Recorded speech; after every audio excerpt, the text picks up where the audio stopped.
London, 1888. In the narrow alleys of Whitechapel, life was harsh and survival uncertain. Polly Nichols, a 43-year-old mother of 5, did what she could to get by. But on the night of August 31st, her instincts couldn't save her. Before morning, Polly would become the first victim of a killer the world would come to know as Jack the Ripper. News of Polly's murder sent shivers through the East End. Papers described a crime revolting and barbarous. Just 8 days later, Annie Chapman spent her last pennies in a pub, only to be found dead half an hour later.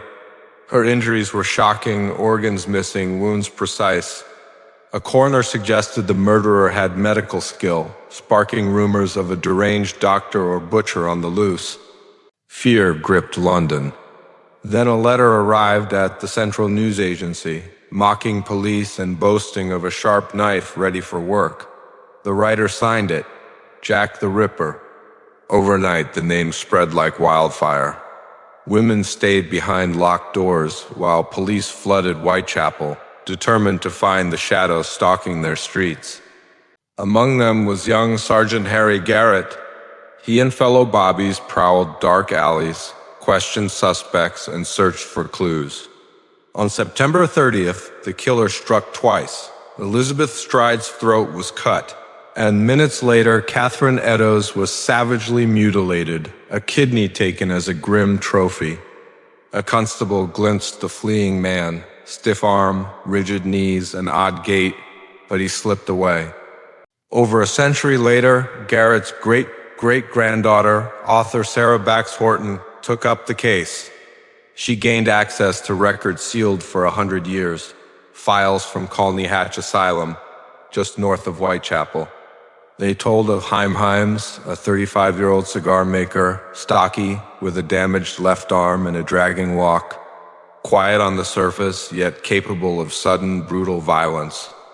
Haims was detained in December 1888 for bizarre behavior on Lemon Street, near police headquarters. That was only weeks after the final murder, Mary Jane Kelly.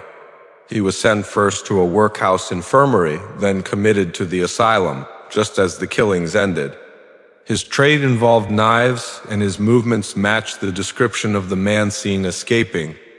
Though his name never appeared on Victorian suspect lists, Haims fits the profile, a man of the slums, outwardly harmless, but with knife skills and a history of rage. Records hint that detectives shadowed someone for 3 months, perhaps Haims, before he vanished behind asylum walls. For Sarah Bax Horton, this search honored her ancestors' work and the victims whose lives were cut short. Absolute proof may remain beyond reach, yet her research casts a long, dark shadow over Haim Haims.